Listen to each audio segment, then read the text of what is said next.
નમસ્કાર વિદ્યાર્થી મિત્રો, લાઈવ સ્ટડી યુટ્યુબ ચેનલમાં તમારું હાર્દિક સ્વાગત છે.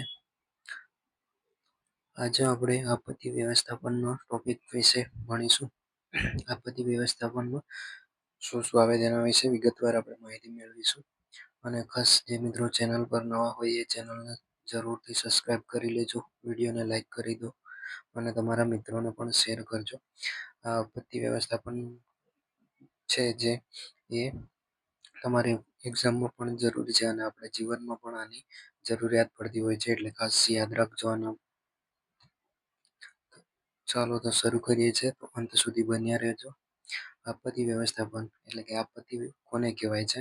તો આપણે પૃથ્વીની ઉત્પત્તિ થઈ છે ત્યારથી લઈને આજ સુધી તેની સપાટી પર ઘણા ફેરફારો થઈ રહ્યા છે. તમે જોયા હશે, ના પણ જોયા હોય તો તેના વિશે આપણે જોઈએ. પરિવર્તનની આ પ્રક્રિયા ક્યારેક ધીમી હોય છે તો ક્યારેક ઝડપી. એટલે કે જે પૃથ્વી પર જે ઘણા ફેરફારો થાય છે એ પરિવર્તનની પ્રક્રિયા ક્યારેક ધીમી હોય છે, ક્યારેક ઝડપી હોય છે, તો ક્યારેક વિનાશકારક પણ હોઈ શકે છે, તો ક્યારેક નવી પણ રચના કરતી હોય છે. આવા ફેરફારો માટે જ્વાળામુખી ફાટવું, ભૂકંપ, દુષ્કાળ, પૂર, ચક્રવાત અને ભૂસ્ખલન જવાબદાર છે. એટલે કે આ જે પરિવર્તન આવે છે તેના માટે ખાસ જવાબદાર પરિબળો છે. એક તો જ્વાળામુખી ફાટે, બીજું છે ભૂકંપ આવવો, દુષ્કાળ પડવો, પૂર આવવું, ચક્રવાત આવવું, ભૂસ્ખલન થવું. આ તમામ પરિબળો પૃથ્વીની સપાટી પર પરિવર્તન લાવવા માટેના જવાબદાર પરિબળો છે. આ ઘટનાઓ મોટે ભાગે વિનાશનું કારણ બને છે, તેથી કુદરતી આફતો કહેવામાં આવે છે. એટલે કે આ જે ઘટનાઓ બને છે એ મોટે ભાગે વિનાશનું કારણ બનતી હોય છે, જેથી કરીને તેને આપણે કુદરતી આફતો અથવા તો કુદરતી આપત્તિ કહીએ છીએ. પ્રાચીન સમયમાં કુદરતી જોખમોને કુદરતી પ્રક્રિયાઓમાં માનવ હસ્તક્ષેપનું પરિણામ માનવામાં આવતું હતું. એટલે કે પ્રાચીન સમયમાં જે કુદરતી જોખમો થાય છે, કુદરતી પ્રક્રિયાઓમાં માનવ હસ્તક્ષેપનું પરિણામ માનવામાં આવે છે. એટલે કે માનવીની કઈ ને કઈ પ્રક્રિયાઓથી આ બધું પરિણામો ઉદ્ભવતા હોય છે એવું માનવામાં આવતું હતું. કેટલાક જોખમો અણધાર્યા રીતે આવે છે અને થોડીક ક્ષણોમાં વિનાશ લાવે છે. એટલે કે અમુક જોખમો એટલા બધા અણધાર્યા રીતે આવી જાય છે અને થોડીક જ ક્ષણોમાં ખૂબ જ વિનાશ કરી દે છે. બચાવ કામગીરી માટે કોઈ સમય પણ મળતો નથી. કેટલાક જોખમો લાંબા સમય સુધી ચાલે છે. તેમાં માનવ જીવન અને સંપત્તિ બચાવ માટે સમય પણ મળી રહેતો હોય છે. જોખમો અને અકસ્માતો એવી ઘટનાઓ છે કે જે માનવ જીવનના અર્થતંત્રને નુકસાન પહોંચાડે છે. જે તેઓ તકનીકી વિકાસ હાંસલ કર્યો છે, એટલે જે દેશો છે એ લોકોએ ટેકનોલોજીનો વિકાસ કર્યો છે, એ લોકો આવી જોખમી અસરો સામે નિયંત્રણ મેળવી રહ્યા છે. એટલે કે જે દેશોએ ટેકનિકલી જે કંઈ વિકાસ કર્યો છે એના લીધે આવા જોખમની અસરો થતી હોય તો તેની સામે નિયંત્રણ કરી શકતા હોય છે. આજના વૈજ્ઞાનિક યુગમાં પરિવહન અને સંદેશા વ્યવહારમાં થયેલા આમૂલ પરિવર્તનને કારણે જોખમો અને આપત્તિઓ દરમિયાન સમયસર બચાવ કામગીરી હાથ ધરી શકાય. એટલે આજનો જે વૈજ્ઞાનિક યુગ છે, ટેકનિકલ યુગ છે, એના દ્વારા આપણે પરિવહન સંદેશા વ્યવહાર દ્વારા અવારનવાર વસ્તુઓની આપ-લે કરી શકીએ છીએ અને સમાચાર ન્યૂઝ પણ કરી શકીએ છીએ. અને આવા જોખમો હોય તો તેના સમયસર આપણે બચાવ કામગીરી પણ કરી શકતા હોય છે. અમુક કેટલીક ઘટનાઓમાં આગોતરી ચેતવણી પણ મેળવી શકાય છે, જે સંદેશા વ્યવહાર સોશિયલ મીડિયા દ્વારા આપણે આગોતરી ચેતવણી પણ મેળવી શકીએ છીએ. તેથી માનવ જીવન, પશુધન અને અન્ય સંપત્તિને નુકસાન ઘટાડી શકાય છે. આ આપત્તિ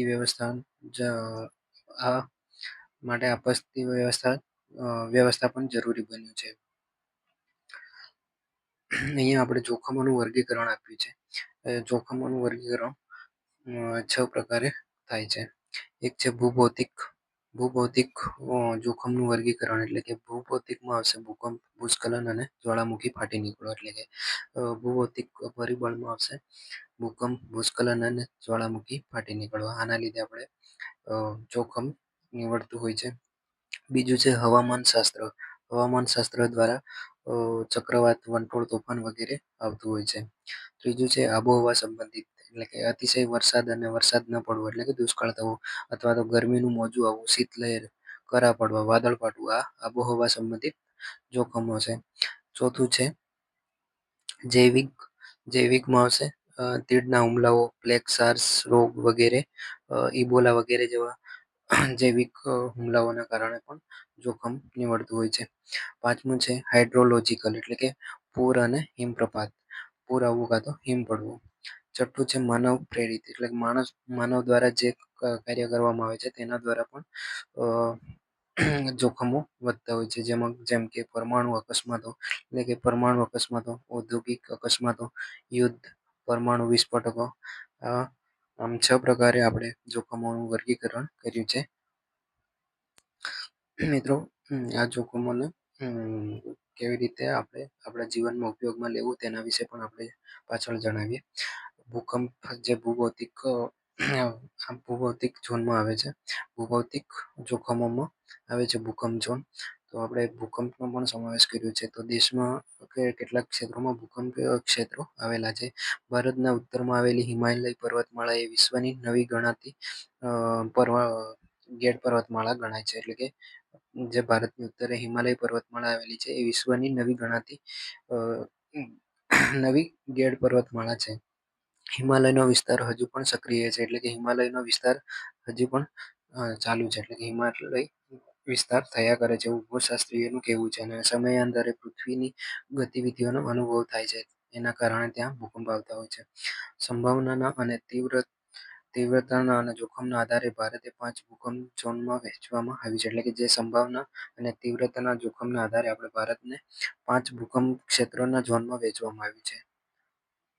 આ પોઈન્ટ ખાસ યાદ રાખજો કે ભારતને 5 અમુક જગ્યાએ 4 આપ્યું છે મિત્રો એટલે 4 અને 5 આમ તો 4 જ છે. તો ભારતને 5 ઝોનમાં વહેંચવામાં આવ્યું છે. આપણે જીસીઆરટીમાં 5 આપ્યા છે એટલે અહીંયા 5 લીધા છે. તેને સિસ્મિક ઝોન કહેવામાં આવે છે એટલે કે જે 5 ઝોન આપ્યા છે જેને આપણે સિસ્મિક ઝોન કહીએ છીએ. ભારતને 5 ઝોનમાં વહેંચાયેલું છે. ઝોન 1, ઝોન 2, ઝોન 3, ઝોન 4 અને ઝોન 5. ઝોન 5 એ સૌથી ગંભીર છે એટલે કે ઝોન 5 છે એ સૌથી ગંભીર ગણવામાં આવે છે. જેમાં ભૂકંપનું જોખમ સૌથી વધુ રહેલું હોય છે. એટલે ઝોન 5માં સૌથી વધુ ભૂકંપો થતા હોય છે. જ્યારે ઝોન 2માં ઓછું ગંભીર છે એટલે કે ઝોન 2 અને 1માં સૌથી ઓછા નહિવત પ્રમાણમાં ભૂકંપ આવતા હોય છે. લગભગ ભારતનો 59% ભાગ ભૂકંપ માટે સંવેદનશીલ છે. અહીંયા ગુજરાતીમાં ટાઈપ થઈ ગયું છે. આ વર્ગીકરણ માટે બ્યુરો ઓફ ઇન્ડિયન સ્ટાન્ડર્ડ જવાબદાર છે. તેને સિસ્મિક ઝોનને મેપમાં પ્રદર્શિત કર્યા છે એટલે કે નકશાઓમાં તેમને દર્શાવ્યું છે. આપણી જોડે નકશો લગભગ નહીં લીધો, પીપીટીમાં નકશો નહીં લીધો, નહીં તો તમને બતાવી દેતો.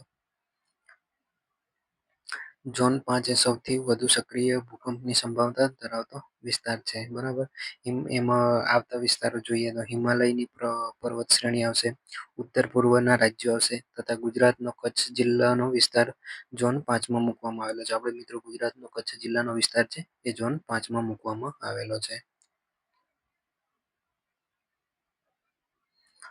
દ્વીપકલ્પીય ઉચ્ચ પ્રદેશો ઝોન 3 અને ઝોન 4માં મૂકવામાં આવેલા છે. જેમાં મુંબઈ, દિલ્હી અને તેની આસપાસનો વિસ્તારનો પણ ઝોન 4માં સમાવેશ કરવામાં આવે છે. અને બાકીનો રહેલો વિસ્તાર છે ઝોન 1 અને 2માં સમાવેશ કરવામાં આવે છે. ભારતનો લગભગ 59% ભાગ સંવેદનશીલ છે. આપણે આગળ જોઈએ. માનવ જીવન પર જે ભૂકંપની અસરો થાય છે તેના વિશે જોઈએ. ભૂકંપ આવે એ સમયે શું શું ધ્યાન રાખવું તેના વિશે પણ આપણે પાછળ જોઈએ.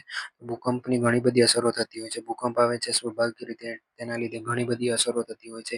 મોટાભાગે આ અસરો વિનાશકારક હોય છે એટલે કે ભૂકંપના લીધે ખૂબ જ વિનાશ થતો હોય છે. કેટલીક જગ્યાએ રચનાત્મક અસરો અમુક અંશે અનુભવાય છે એટલે કે કેટલીક જગ્યાએ નવા કોઈક રચનાત્મક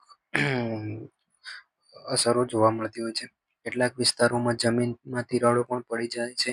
ગરમ વાયુ અને ગરમ પાણી બહાર ફેંકાઈ આવે છે. ક્યારેક રેતી પણ નીકળી આવે છે. નાના નાળા અને નદીઓનો પ્રવાહમાં ફેરફાર થાય છે એટલે કે નદીઓના જે નાળા હોય છે, નાના જે ઝરણાઓ જતા હોય છે એના પ્રવાહમાં પણ ફેરફાર થઈ જતો હોય છે. એમના વહેણ બદલાઈ જતા હોય છે. દરિયાઈ મોજા અને ભરતી વધુ વિનાશક બને છે એટલે કે ભૂકંપ આવે છે એ સમયે દરિયાઈ મોજા પણ ઉછળતા હોય છે. જેના કારણે ભરતી વધુ વિનાશકારક બનતી હોય છે. ભરતી અને ઓટના પાણી વધુ ગતિશીલ બને છે અને દરિયાકાંઠાનું ઝડપી ધોવાણ પણ કરી દે છે. એટલે કે જે દરિયાકાંઠો હોય છે કિનારો એ આ ભરતી અને ઓટના કારણે ભૂકંપ આવે એના કારણે ભરતી અને ઓટ વધુ ગતિશીલ બનતા હોય છે. જેના કારણે દરિયાના કિનારા છે એ ધોવાણ પામતા હોય છે. ક્યારેક ટાપુ પણ બની જાય છે અને ક્યારેક ટાપુમાંથી ધોવાણ થઈને ખંડીય છાજલી જેવી પણ રચના થઈ જતી હોય છે. ભૂકંપના કારણે જમીનના નીચલા સ્તરો પણ બદલાય છે, જેના કારણે ખારા પાણી તાજા બને છે અને તાજા પાણી ખારા બને છે. ઉલટું પણ બની જાય છે, એટલે કે ભૂકંપના લીધે જમીનના નીચલા સ્તરોમાં પણ જે નીચલા સ્તરો છે પૃથ્વીના પોપડાની નીચે આવેલા સ્તરો એ બદલાતા હોય છે, જેના કારણે ખારા પાણી તાજા બને છે, એટલે કે મીઠા બને છે અને મીઠા પાણી ખારા બની જાય છે. શહેરી વિસ્તારોમાં ઘણું વ્યાપક નુકસાન થતું હોય છે ભૂકંપના કારણે. શહેરી વિસ્તાર હોય છે ત્યાં ઘણું જ બધું વ્યાપક પ્રમાણમાં નુકસાન થતું હોય છે. વૃક્ષો ઉખડી જતા હોય છે, વીજળીના થાંભલા તૂટી જતા હોય છે અથવા તો વાંકાચૂકા થઈ જતા હોય છે. વિદ્યુત પ્રવાહ ખુલ્લું પડી જતું હોય છે, જેના કારણે પ્રાણીઓ અને માણસો જેવાને ખૂબ જ નુકસાનો થાય છે અને મૃત્યુ પણ અમુક અંશે પામતા હોય છે. ઘરોમાં તિરાડો પડી જતી હોય છે, બહુમાળી ઇમારતો, નબળા મકાનો, બાંધકામો હોય છે એ ધરાશાયી થઈ જતા હોય છે ભૂકંપના કારણે. જે બહુમાળી ઇમારતો હોય છે, નબળા ઘરો હોય છે, નબળા બાંધકામના જે મકાનો હોય છે એ ધરાશાયી થઈ જતા હોય છે. એ સિવાય રેલવે લાઈન અને રસ્તાઓને પણ ખૂબ નુકસાન થતું હોય છે. આ રેલવે લાઈન અને રસ્તાઓને નુકસાન થવાના કારણે રોજિંદા જીવન પણ ખોરવાઈ જાય છે, એટલે કે કાયમીની આપણી રોજિંદા જીવનનું જે ચાલતું હોય છે એ ખોરવાઈ જતું હોય છે. ડેમ અને જળાશયોની દિવાલ ને નુકસાન થાય છે, એટલે કે જ્યારે ભૂકંપ આવે છે ત્યારે ડેમ અથવા જળાશયની જે દિવાલો બનાવેલી હોય છે જેને નુકસાન થતું હોય છે ભૂકંપના કારણે, જેના કારણે વિનાશક પૂરની સ્થિતિ પણ સર્જાય છે, એટલે કે ડેમ તૂટવાથી વિનાશક પૂર પણ આવી શકે છે. જેમાં આપણે 26 જાન્યુઆરી 2001ના રોજ ગુજરાતમાં જે ભૂકંપ આવ્યો હતો એ ખૂબ જ ઘણો વિનાશકારી હતો. રાત્રિ દરમિયાન ભૂકંપ સૌથી વધુ નુકસાન કરતા હોય છે. જે રાત્રિ દરમિયાન ભૂકંપ આવે છે મિત્રો એ ખૂબ જ નુકસાન કરતા હોય છે. ભારતમાં ઘણા ભૂકંપ અનુભવાય છે. આપણે છેલ્લા 10 વર્ષમાં કેટલાક ભૂકંપો થયા એના વિશે અહીંયા આપણે ચાર્ટમાં માહિતી આપી છે. તો અહીંયા તારીખ આપી છે, સ્થળ આપ્યું છે અને રિક્ટર સ્કેલમાં જે તીવ્રતા માપવામાં આવે છે એ તીવ્રતા આપી છે. સૌથી પહેલા એક આપ્યું છે 20 ઓક્ટોબર 1991ના દિવસે ઉત્તરકાશી ઉત્તરાખંડ રાજ્યમાં 6.6 તીવ્રતાનો ભૂકંપ આવ્યો હતો. પછી છે 30 સપ્ટેમ્બર 1993 લાતુર મહારાષ્ટ્રમાં આવ્યો હતો 6.3નો. 22 મે 1997ના રોજ જબલપુર મધ્યપ્રદેશમાં આવ્યો હતો 6.3નો. 29 માર્ચ 1999ના રોજ ચમોલીમાં ઉત્તરાખંડ પ્રદેશમાં 6.8નો ભૂકંપ આવ્યો હતો. 26 જાન્યુઆરી 2001ના રોજ આપણે ભુજ કચ્છ જિલ્લામાં આવ્યો હતો ગુજરાતમાં 7.9 રિક્ટર સ્કેલની તીવ્રતા જેટલો ભૂકંપ આવ્યો હતો. 25 એપ્રિલ 2015ના રોજ નેપાળમાં જે ભૂકંપ આવ્યો હતો એ બિહારમાં પણ અનુભવાયો હતો. જે ભૂકંપ 7.8 તીવ્રતાનો આવ્યો હતો. તો મિત્રો આ છેલ્લા 10 વર્ષમાં ભૂકંપ આવેલા એની કેટલીક માહિતી અહીંયા આપણે ચાર્ટમાં દર્શાવી હતી. 25 એપ્રિલ 2015ના રોજ નેપાળમાં 7.8ની તીવ્રતાનો જે ભૂકંપ આવ્યો હતો એ આશરે 8,000થી વધુ જાનહાનિ થઈ હતી. જે નેપાળમાં ભૂકંપ આવ્યો હતો તેને અસર આપણે ગુજરાતમાં પણ અનુભવાઈ હતી. સાથે સાથે બિહારમાં પણ જાનહાનિ થઈ હતી. આ ભૂકંપની અસર સમગ્ર ઉત્તર ભારતમાં અનુભવાઈ હતી. એટલે કે 25 એપ્રિલ 2015ના રોજ નેપાળમાં જે ભૂકંપ આવ્યો એની અસર આપણે ઉત્તર ભારતમાં અનુભવાઈ હતી. હિન્દ મહાસાગરમાં આવેલા સુમાત્રા ઇન્ડોનેશિયાના વિસ્તારમાં 26 ડિસેમ્બર 2004ના રોજ આવેલા સુનામીની અસર ભારતના પૂર્વ દરિયાકાંઠાના વિસ્તારમાં અનુભવાઈ હતી. એટલે કે જે હિન્દ મહાસાગર છે એમાં સુમાત્રાના ઇન્ડોનેશિયા દરિયા કિનારે જે સુનામી આવી હતી જેની અસર ભારતના પૂર્વ દરિયાકાંઠા વિસ્તારમાં અનુભવાઈ હતી. જેમાં અંદામાન નિકોબાર ટાપુ તેમજ પૂર્વના દરિયાકાંઠાના લગભગ વિસ્તાર 9,000 માનવીઓને જાનહાનિ તેમજ સંપત્તિને ભારે નુકસાન થયું હતું.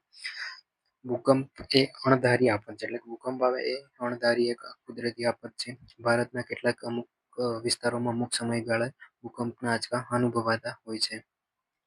ગુજરાતમાં મોટેભાગે કચ્છ વિસ્તારમાં 50થી 60 વર્ષે ભૂકંપ આવે છે. એટલે કે જે કચ્છ વિસ્તાર છે આપણે ગુજરાતમાં ત્યાં 50થી 60 વર્ષે ભૂકંપ આવે છે. તેનાથી વિનાશક આપત્તિ સર્જાતી હોય છે. જે કચ્છ વિસ્તાર છે એ વિસ્તાર ભૂકંપ વિસ્તાર છે એ વિસ્તારોમાં બાંધકામનો ઢાંચો નિશ્ચિત પદ્ધતિનો હોવો જોઈએ. તેમજ ભૂકંપ વિશેની જાણકારી અને જાગૃતતા હોવી જોઈએ. એટલે કે જે ભૂકંપ વિસ્તારમાં વસવાટ કરતા લોકો છે એમને ઘરોની બાંધકામનો ઢાંચો એ ભૂકંપથી આપણે બચી શકીએ એ રીતનો હોવો જોઈએ. તેમજ ભૂકંપ વિશેની એમને માહિતી પણ હોવી જોઈએ, જાગૃતતા હોવી જોઈએ. ભૂકંપ વિશેની જાણકારી પણ એમને મેળવ્યા પછી ભૂકંપ વખતે કયા પગલાં લેવા જોઈએ તેની પણ તેમને સમજણ હોવી જોઈએ. બચાવમાં આપણું પ્રથમ લક્ષ્ય જીવનનું રક્ષણ હોવું જોઈએ. એટલે આપણે બચાવ કામગીરી કરતા હોય તો પ્રથમ આપણું લક્ષણ પોતાની પણ રક્ષણ કરવાનું હોવું જોઈએ. હવે ખાસ મિત્રો ભૂકંપ દરમિયાન જે સાવચેતી લેવાની સાવચેતી, એટલે કે આપણે ભૂકંપ આવે એ દરમિયાન શું શું કરવું જોઈએ. ભૂકંપના આંચકા શરૂ થાય ત્યારે લેવાના પગલાં, એટલે ભૂકંપના આંચકા શરૂ થાય તે દરમિયાન શું કરવું, તો આ ખાસ યાદ રાખજો મિત્રો. પરીક્ષાઓમાં પૂછાય કે ના પૂછાય પણ આપણે જીવનમાં યાદ રાખવું જરૂરી છે. જો તમે ખુલ્લા મેદાનમાં છો તો સુઈ જાઓ. એટલે કે તમે ભૂકંપ જ્યારે ભૂકંપના આંચકા શરૂ થાય એ દરમિયાન તમારે ખુલ્લા મેદાનની પર હોવ તો તમારે ત્યાં સુઈ જવાનું છે. જો તમે શાળા કે કોલેજ કે મકાનની અંદર છો તો મજબૂત ટેબલ કે ડેસ્ક અથવા સામાન વસ્તુ નીચે બેસી જાઓ. કઈ બી એવું મજબૂત વસ્તુ હોય એની નીચે બેસી જવાનું છે. શાળા કે કોલેજ કે મકાનની અંદર હોય તો ટેબલ અથવા બેડ નીચે કે મજબૂત વસ્તુ હોય એની નીચે બેસી જવાનું છે. જ્યારે ધ્રુજારી શરૂ થાય છે ત્યારે ઘરમાં ભારે ફર્નિચર અને આંચકાથી દૂર રહો. એટલે કે જે આંચકાથી નહીં, સોરી, કાચથી દૂર રહેવાનું. એટલે કે જે પડી જાય એવું ફર્નિચર હોય અથવા તો કાચવાળી વસ્તુ હોય છે એનાથી આપણે દૂર રહેવાનું છે. ધ્રુજારી બંધ ન થાય ત્યાં સુધી મજબૂત આશ્રય સ્થાનમાં રહેવાનું. એટલે ધ્રુજારી જ્યાં સુધી બંધ ન થાય ત્યાં સુધી જ્યાં આપણે રોકાઈ ગયા હોય એ જગ્યાએ આશ્રય મેળવ્યો હોય એ જગ્યાએ જ રહેવાનું. એકવાર ધ્રુજારી બંધ થઈ જાય પછી સલામતીને ધ્યાનમાં રાખીને ઝડપથી બહાર નીકળી જવું. એટલે ઘરની અંદર હોય તો ધ્રુજારી બંધ થઈ જાય તો સલામત રીતે ધ્યાનમાં રાખીને ઝડપથી બહાર નીકળી જવું. જ્યારે તમારે બહુમાળી ઇમારતથી બહાર નીકળવું હોય ત્યારે બીજાઓને બહાર નીકળવા માટે દબાણ કરવાનો પ્રયાસ કરશો નહીં. એટલે કે બહુમાળી એટલે કે ઊંચી બિલ્ડિંગમાં રહેતા હોય તો બીજાના લોકોને પણ નીકળવા માટે કોઈને આપણે ફોર્સ કરવો નહીં કે જબરજસ્તી કરવી નહીં. દિવાલ સામે ટેકવાઈને ઊભા રહેવું. લિફ્ટ દ્વારા નીચે ઉતરવાનો પ્રયાસ કરશો નહીં. એટલે કે લિફ્ટ દ્વારા આપણે ઉતરવું નહીં, દાદરા દ્વારા જ નીચે ઉતરવાનો પ્રયાસ કરવો. કારણ કે ભૂકંપ સમયે જોઈ લે લાઇટ બંધ થઈ ગયું, વીજળી બંધ થઈ ગઈ તો લિફ્ટમાં ફસાઈ જાય એવું બની શકે છે. એટલે દાદરાનો ઉપયોગ કરીને નીચે ઉતરવું. શક્ય હોય ત્યાં સુધી વીજળીના થાંભલા, ઝાડ અને બહુમાળી ઇમારતોથી દૂર રહેવું. એટલે કે જે વીજળીના થાંભલા હોય, ઝાડ હોય, બહુમાળી ઇમારતો હોય એટલે મોટી બિલ્ડિંગ હોય એનાથી દૂર રહેવું. જો તમે વાહનમાં હોવ તો વાહન તાત્કાલિક રોકો અને બહાર નીકળો. એટલે જો આપણે વાહન ચાલતું હોય, ચાલુ ગાડીમાં હોય તો એને રોકી દેવાનું અને સાઈડ પર કરી અને ઊભું રહી જવાનું. વાહન પોતે સૌથી સુરક્ષિત આશ્રય સ્થાન હોય છે. જો તમે હોડીમાં છો તો હોડી વધુ સુરક્ષિત જગ્યા છે, તેથી કિનારા સુધી પહોંચવાનો પ્રયાસ કરશો ને. એટલે કે જો આપણે પાણીમાં હોડી લઈને ગયા હોય તો હોડીમાં જ રહેવું, દરિયા કિનારે પહોંચવાનો કોઈ પ્રયાસ કરવો નહીં. શાંત રહો અને બહાદુર બનો. આવા સમયે આપણે શાંત રહેવાનું અને બહાદુર બુદ્ધિનો ઉપયોગ કરવાનો છે. જો તમને મદદ માટે કોઈ ચીસો સંભળાય તો તેને મદદ કરવાનો પ્રયાસ કરો. એટલે કોઈ મદદ માટે બૂમો પાડતો હોય, ચીસો પાડતો હોય તો તેને મદદ કરવાનો પ્રયાસ કરવો, પરંતુ ધ્યાન રાખીને. પછી જે ભૂકંપ ધ્રુજારી બંધ થયા પછી લેવાના પગલાં, એટલે કે જ્યારે ધ્રુજારી બંધ થઈ જાય છે ભૂકંપની એના પછી શું શું પગલાં લઈ શકાય, તો માનસિક રીતે સ્વસ્થ બની અને અન્યને મદદ કરો. એટલે કે આપણે એક તો પહેલા માનસિક રીતે સ્વસ્થ બનવાનું, એટલે બધું કંટ્રોલ કરવાનું છે આપણે જાતને, અને પછી અન્ય લોકોની મદદ કરવાની છે. ભૂકંપ દરમિયાન કુટુંબના સભ્ય અલગ થઈ ગયા હોય તો બધાને એકઠા કરવા. એટલે કે જે ભૂકંપ સમયે આપણા ઘરના સભ્યો હોય છે જે બધા અલગ થઈ ગયા હોય છે તો બધાને એકઠા કરવાનો પ્રયત્ન કરવાનો.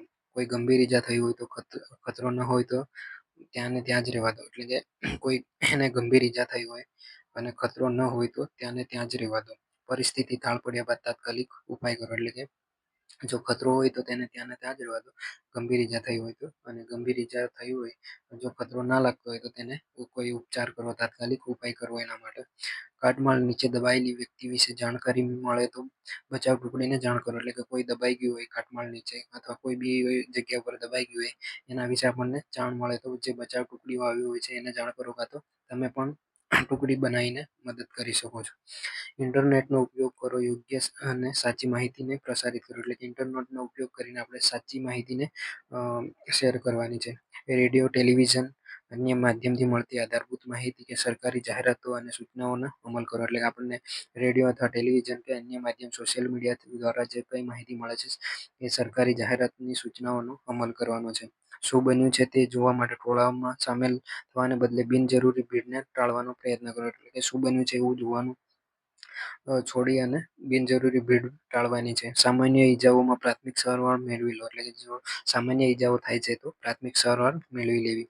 વધુ નુકસાન પામેલા મકાનમાં પુનઃ પ્રવેશ ન કરો. એટલે કે જો ભૂકંપ દરમિયાન જો નુકસાન વધુ થયું હોય એવું મકાનમાં પ્રવેશ ન કરવો. ઘરમાં પ્રવેશ સલામત છે કે તે જાણી લેવું. ગેસ લીકેજ જણાય તો વીજળી સ્વિચ ઓન ન કરો. એટલે કે જો આપણે ઘરમાં ગેસ લીકેજ થયેલો જણાય તો વીજળીની સ્વિચ ઓન ન કરવી કે અન્ય કોઈ વીજ ઉપકરણનો પણ ઉપયોગ ન કરવો. આગ લાગી હોય તો અગ્નિશામક જે એમ્બ્યુલન્સ હોય એમ્બ્યુલન્સની આપણે જે અગ્નિશામક ગાડી હોય છે 101 કોલ કરવો અને પોલીસ કંટ્રોલ રૂમને પણ ફોન કરવો. 100 નંબરનો સંપર્ક કરવો. પછી જે મિત્રો જ્વાળામુખી ફાટવો. જ્વાળામુખી ફાટે તો તે દરમિયાન શું કરવું તેના વિશે જોઈએ. આપણે તો ગુજરાતમાં ખાસ એવું શક્યતા નહીં પણ ગમે ત્યારે બની શકે તો તેના માટે આપણે યાદ રાખવું. પૃથ્વીની સપાટી નીચે લાવા, ગરમ વાયુઓ, ખડકના ટુકડા, માટી, કાદવ, રાખ, વરાળ વગેરે મોટા ધડાકા સાથે અથવા તો ધીમે ધીમે છિદ્ર અથવા તો તિરાડ દ્વારા સપાટી પર આવે છે જેને આપણે જ્વાળામુખી ફાટવું કહેવામાં આવે છે. એટલે જ્વાળામુખી પ્રસ્ફોટન. પૃથ્વીની જ્વાળામુખી ફાટે એટલે પૃથ્વીની સપાટીની નીચે જે ગરમ લાવા છે, ગરમ વાયુઓ છે, ખડકના ટુકડા છે, માટી છે, કાદવ, રાખ, વરાળ વગેરે જે પૃથ્વીના પેટાળમાં રહેલા છે એ મોટા ધડાકા સાથે અથવા તો ધીમે ધીમે છિદ્ર અથવા તો તિરાડ પાડીને પૃથ્વીની સપાટી પર બહાર આવે છે જેને આપણે જ્વાળામુખી પ્રસ્ફોટન અથવા તો જ્વાળામુખી ફાટવું એમ કહીએ છીએ. જ્વાળામુખી ફાટવું એમ કહીએ છીએ. જ્વાળામુખી ફાટી નીકળ્યું હોય તે દરમિયાન અને તે પછી ગંભીર અસરો થતી હોય છે. એટલે કે જે જ્વાળામુખી ફાટે છે એ દરમિયાન અને એ નીકળવાના સમય પછી ગંભીર અસરો થતી હોય છે. સક્રિય અને સુષુપ્ત જ્વાળામુખીના વિસ્તારોમાં આપત્તિ વ્યવસ્થાપન ખૂબ જ મહત્વપૂર્ણ ગણવામાં આવે છે. એટલે કે જ્યાં સક્રિય જ્વાળામુખી હોય અથવા સુષુપ્ત જ્વાળામુખી હોય છે એવા વિસ્તારોમાં આપત્તિ વ્યવસ્થાપનની વ્યવસ્થા કરવી ખૂબ જ મહત્વપૂર્ણ ગણવામાં આવે છે. જ્યાં જ્વાળામુખી ફાટી નીકળવાના સંકેતો દેખાય છે કે તરત જ મેનેજમેન્ટ સિસ્ટમ સક્રિય થઈ જાય છે. એટલે કે જ્યાં જ્વાળામુખી ફાટી નીકળવાના સંકેત દેખાતા હોય છે ત્યાં આવી જે આપત્તિ વ્યવસ્થાપન મેનેજમેન્ટ સિસ્ટમ છે એ સક્રિય થઈ જાય છે. જ્વાળામુખીની આસપાસના પહાડી વિસ્તારોમાં જૂથોના અને એકલા રહેતા લોકોના વિસ્ફોટની જાણ કરવા સરળ નથી. એટલે કે જે જ્વાળામુખીની આસપાસના વિસ્તારો પહાડી વિસ્તારમાં જે લોકો રહેતા હોય છે એ લોકોને વિસ્ફોટ વિશે જાણ કરવી સરળ નથી. કારણ કે જ્વાળામુખી ફાટી નીકળવાનું બંધ થયા પછી નુકસાનનું મૂલ્યાંકન કરવામાં આવે છે. તે દરમિયાન જ્વાળામુખી ઘણીવાર ફરીથી પણ સક્રિય થઈ જતો હોય. એટલે કે જ્વાળામુખી જ્યારે ફાટી નીકળ્યો એના પછી જ્યારે એનું મૂલ્યાંકન કરવા માટે ત્યાં એનો સેમ્પલ લેવા જતા હોય છે એ દરમિયાન જ્વાળામુખી ઘણીવાર ફરીથી પણ સક્રિય અચાનક થઈ જતા હોય છે. જ્વાળામુખી ફાટતી વખતે સાવચેતીઓ. એટલે કે જ્યારે જ્વાળામુખી ફાટી નીકળે છે તે વખતે લેવાની સાવચેતીઓ. જ્વાળામુખી ફાટતી વખતે વહીવટી તંત્રના આદેશોનું પાલન કરો. એટલે કે જ્યારે પણ જ્વાળામુખી પ્રસ્ફોટન થાય છે એ વખતે જે કંઈ વહીવટી તંત્ર આદેશ આપે છે એનું પાલન કરવું. જ્વાળામુખી ફાટવાના સ્થળથી શક્ય બને એટલું આપણે દૂર રહેવું છે. એટલે જ્યાં જ્વાળામુખી વિસ્ફોટ થયું હોય છે એ સ્થળેથી આપણે દૂર બને એટલું દૂર રહેવાનો પ્રયત્ન કરવા.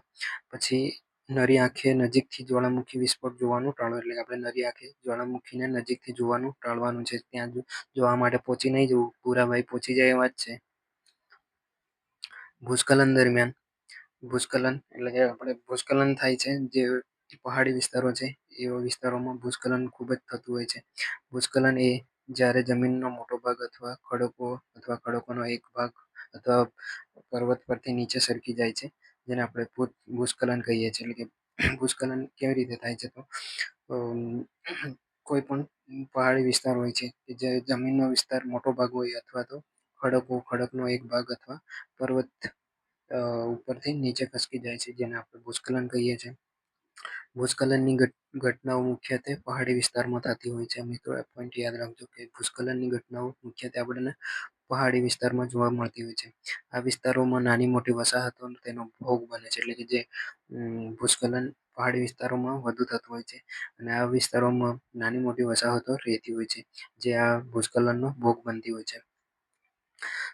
આ વિસ્તારોમાં દૂરના ભાગોમાં સ્થિત હોય છે. એટલે કે આ જે ભૂસ્ખલનના વિસ્તારો છે એ દૂર ખૂબ જ શહેરી વિસ્તારથી, સમતલ વિસ્તારથી ખૂબ જ દૂર ભાગોમાં આવેલા હોય છે. તેમના સાથે આપણે સંપર્ક કપાઈ જાય છે ભૂસ્ખલન દરમિયાન, અને તાત્કાલિક સમયસર આપણે મદદ પણ પૂરી પાડી શકતા નથી. એટલે કે ભૂસ્ખલન થતું હોય છે, પહાડી વિસ્તારમાં રસ્તાઓની પણ અસુવિધાઓ હોય છે, જેના કારણે સમયસર આપણે સુવિધા તેમને મદદ માટેની સુવિધા પૂરી પાડી શકતા નથી. દુર્ગમ વિસ્તારોમાં સ્થિત આ વિસ્તારો સુધી પહોંચવું પણ ખૂબ જ મુશ્કેલી બની જાય. એટલે કે સારા કોઈ વિકાસશીલ વિસ્તારો હોય છે, સારા વિસ્તારો, ત્યાંથી જે ભૂસ્ખલન વિસ્તારો છે ત્યાં પહોંચવું પણ ખૂબ જ મુશ્કેલી બની જતું હોય છે. ભૂસ્ખલન થવાના કારણો આપ્યા છે અહીંયા. 4 કારણો આપ્યા છે ભૂસ્ખલનના. એક તો ભૌગોલિક કારણ છે, બીજું માળખાકીય, ત્રીજું ભૌતિક અને ચોથું માનવીય કારણો. માનવી તો બધે દખલગીરી કરતો જ હોય એટલે આવી જ જશે. ભારતમાં ભૂસ્ખલનની ઘટનાઓ મુખ્યત્વે હિમાલયના પ્રદેશોમાં જોવા મળતી હોય છે. એ હિમાલયમાં નહીં, પરંતુ દક્ષિણ ભારતમાં પણ જોવા મળે છે. ભારતમાં લગભગ 18 ઓગસ્ટ 1998ના રોજ માલપા પિથોરગઢમાં ભૂસ્ખલનને કારણે 200થી વધુ લોકોના મોત થયા હતા. આવી જ ઘટના દક્ષિણ ભારતમાં પણ બને છે. 30 જુલાઈ 2014ના રોજ પુણે જિલ્લાના માલીના ગામમાં રાત્રે ભૂસ્ખલન થતાં 150થી વધુ લોકોના મોત થયા હતા. અને જૂન 2013માં ઉત્તરાખંડમાં વાદળ ફાટવાથી અને ત્યારબાદ આવેલા વિનાશક પૂર અને ભૂસ્ખલનના કારણે કેદારનાથની આસપાસના જીવન રસ્તાઓ અને પુલો સંપત્તિને ઘણું નુકસાન થયું હતું. કેદારનાથમાં જે ભૂકંપ આવ્યું હતું 2013માં, જે ઉત્તરાખંડમાં વાદળ ફાટવાથી વિનાશક પૂર અને ભૂસ્ખલન થયું હતું, જેના કારણે ખૂબ જ જાનહાનિ અને રસ્તાઓ, આસપાસની જીવ સંપત્તિને ખૂબ જ નુકસાન ઝેલવું પડ્યું હતું. અને કેરળમાં 30 જુલાઈ 2024માં જે વાયનાડ જિલ્લામાં ભૂસ્ખલન થયું હતું, તેના કારણે ભારે વરસાદ અને તારાજી સર્જાઈ હતી, જેના કારણે ઘણા લોકોને જીવને જાનહાનિને નુકસાન થયું હતું.